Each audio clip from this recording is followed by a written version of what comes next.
Bismillahirrahmanirrahim. Yasin wal Qur'anil Hakim. Innaka laminal mursalin ala sirat.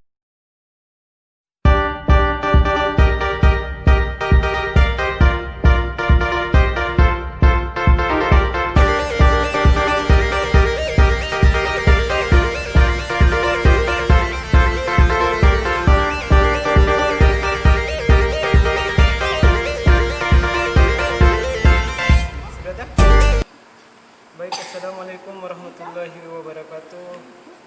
Khairukum man ta'allama al-Qur'ana wa 'allama.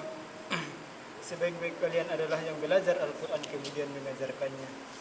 Baik sahabat-sahabat semua, di sini kita akan membahas tentang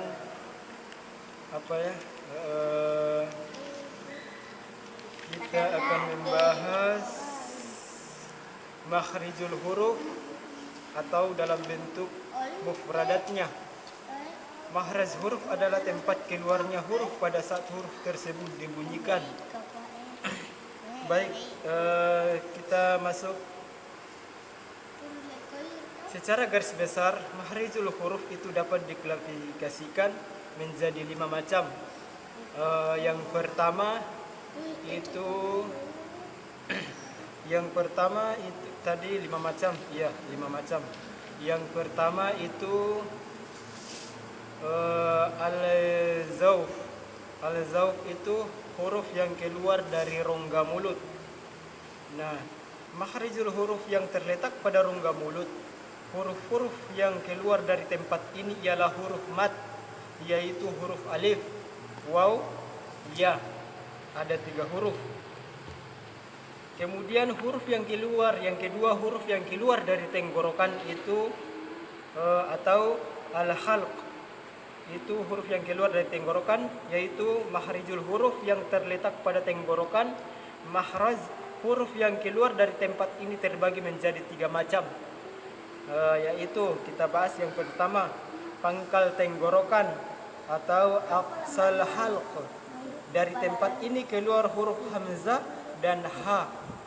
Kemudian yang kedua, tengah tenggorokan, wastul halq. Dari tempat ini keluar huruf ha dan ain. Kemudian yang ketiga, ujung tenggorokan, adnal halq. Keluar dari tempat ini huruf kha, kemudian aghain. Baik sahabat-sahabat, kita masuk yang ketiga, huruf yang keluar dari lidah atau dalam bahasa Arab al-lisan, lidah, yaitu makhraj huruf yang terletak pada lidah. Huruf hizaiyah yang keluar dari tempat ini ada 18 huruf terbagi menjadi 10 bagian, yaitu kita bahas satu persatu. Yang pertama itu pangkal lidah. Huruf yang keluar dari lidah itu ada 18 huruf, tetapi terbagi menjadi 10 bagian, sahabat-sahabat. Kita bahas yang pertama. Yang pertama, huruf yang keluar dari pangkal lidah bertemu dengan langit atas. Ya. Keluar dari tempat ini huruf qaf. Qaf. Langit atas. Qaf.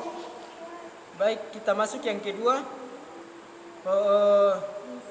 Pangkal lidah sedikit ke depan dari huruf qaf tadi, sedikit ke depan, agak disedikitkan ke depan.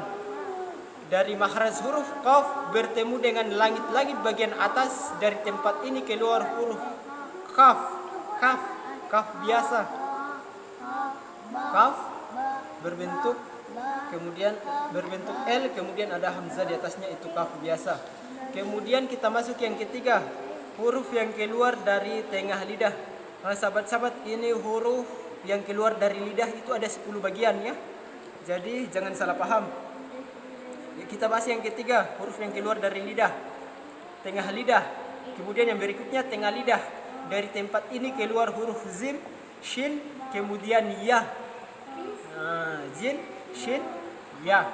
Ada 3 huruf yang keluar dari tengah lidah. Kemudian kita masuk yang keempat. 2 tepi lidah bertemu dengan gigi geraham. Dari tempat ini keluar dari huruf do. Geraham, gigi geraham. Jadi 2 tepi lidah ini harus saling bersentuhan dari kedua gigi geraham. Kemudian kita bahas yang kelima. Yang keluar dari ujung lidah bertemu dengan langit-langit gusi. Nah, atas yang berhadapan. Ujung lidah bertemu dengan langit-langit gusi, atas berhadapan dengannya. Dari tempat ini keluar huruf lam. Jadi gusi di atas, langit-langit di atas, agak sedikit ke depan,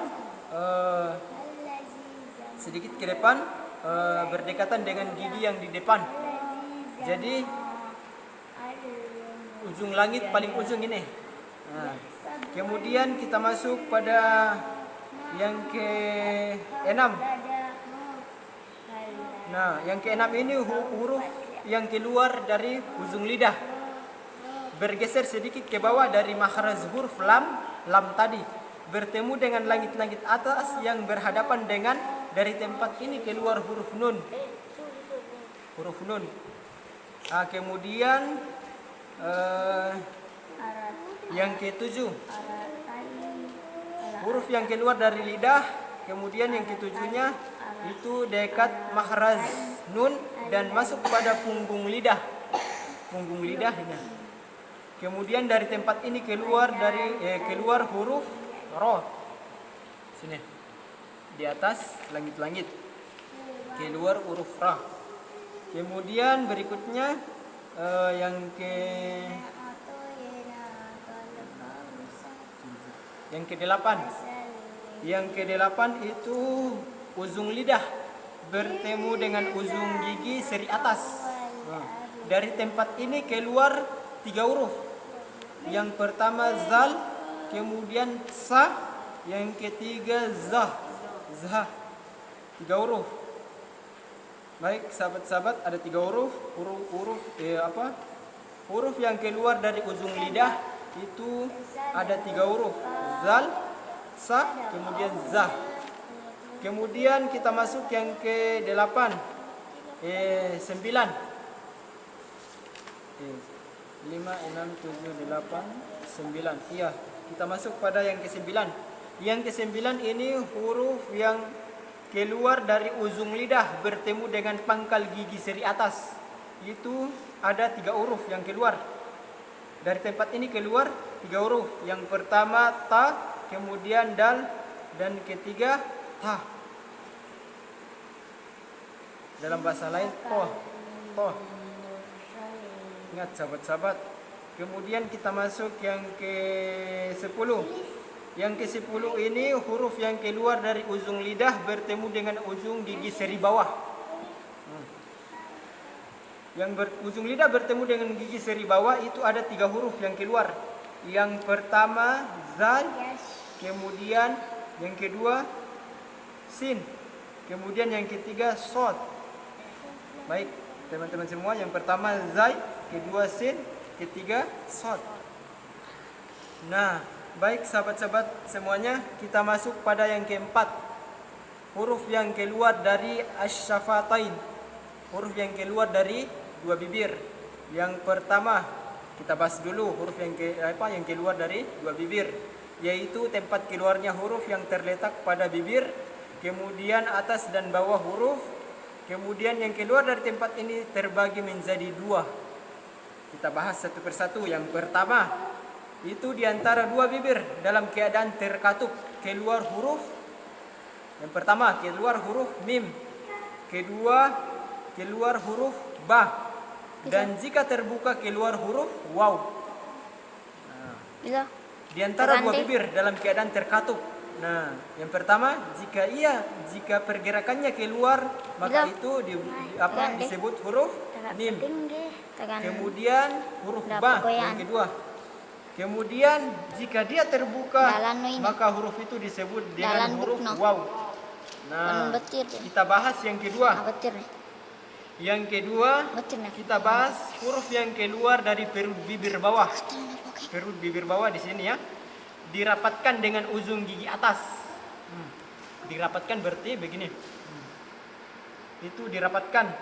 Nah, dari tempat ini keluar satu huruf, yaitu huruf fa. Keluar huruf fa.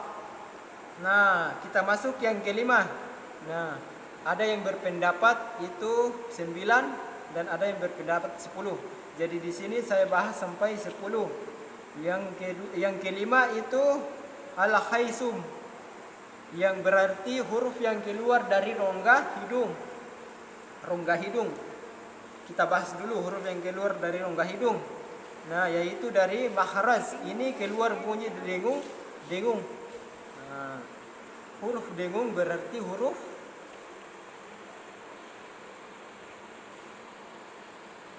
dengung itu huruf, contohnya ketika huruf nun mati bertemu dengan qaf. Contohnya min qablika. Bacaan apa tulisannya min qablika, tetapi bacaannya min qablika. Itu huruf yang didengungkan. Atau sengau, dia bersifat gunnah. Seperti bacaan gunnah, idgham, bigunnah, ikhfa, kemudian iqlab. Iqlab. Nah, baik sahabat-sahabat semua, itu tadi kita sudah membahas letak-letak mahrizul atau tajwid, tempat-tempat huruf yang jika kita kita sebutkan maka keluarlah bunyi-bunyi tersebut. Bagaimana cara meletakkannya, bagaimana cara meletakkan huruf-huruf tersebut agar tidak salah dalam menyebut huruf tersebut. Nah, sahabat-sahabat, belajar Al-Quran itu bukan sekedar untuk membaca. Jadi kita belajar Al-Quran, huruf hijaiyah itu harus kita tahu tempat bunyi huruf-huruf tersebut. Contohnya seperti tadi. Maka jika kita menyebut huruf tersebut dengan bacaan yang sederhana atau biasa-biasa saja, tanpa memperdulikan tajwidnya atau makhrizul atau makhrajnya, maka huruf-huruf tersebut, maka arti huruf tersebut yang kita sebut artinya berbeda. Untuk itu saya sarankan kepada sahabat-sahabat semua, jika sudah tahu membaca Al-Quran, itu wajib bagi kita semua belajar lebih dalam, mengenal bagaimana cara belajar tentang ilmu tajwid. Seperti buku yang ada di sini yang saya bahas tadi. Buku ini ilmu tajwid. Di sini ada daftar isinya, ada 1 2 3 4 5 6 7 8 9 10 11 12 13 14 15 daftar isi. Di antaranya adalah huruf hijaiyah, makhrijul huruf, hukum lam ta'rif, hukum gunnah musaddah, bacaan nun dan bin bertasydid. Kemudian hukum bacaan nun sukun dan tanwin, hukum bacaan mim sukun, macam-macam idgham, hukum bacaan mad panjang, hukum lam zalalah, hukum bacaan ra, kemudian qalqalah.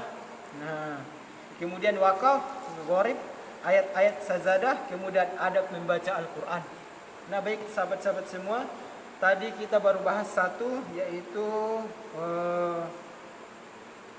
mahrizul huruf, letak-letak bunyi bacaan huruf-huruf tersebut.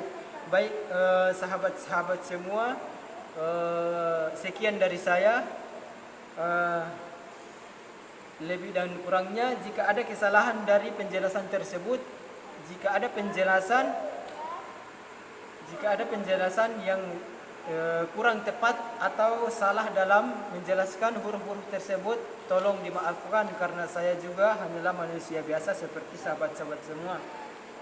Jika sahabat-sahabat semua suka dengan video ini, maka tolong di like, subscribe, kemudian bunyikan lonceng notifikasi agar tidak ketinggalan video-video dari saya.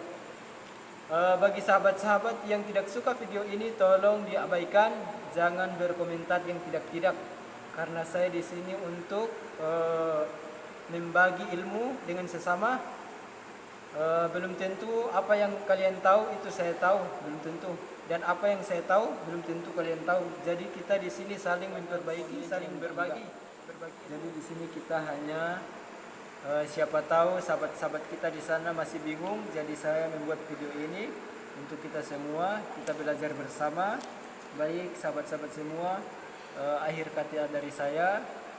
Assalamualaikum warahmatullahi wabarakatuh.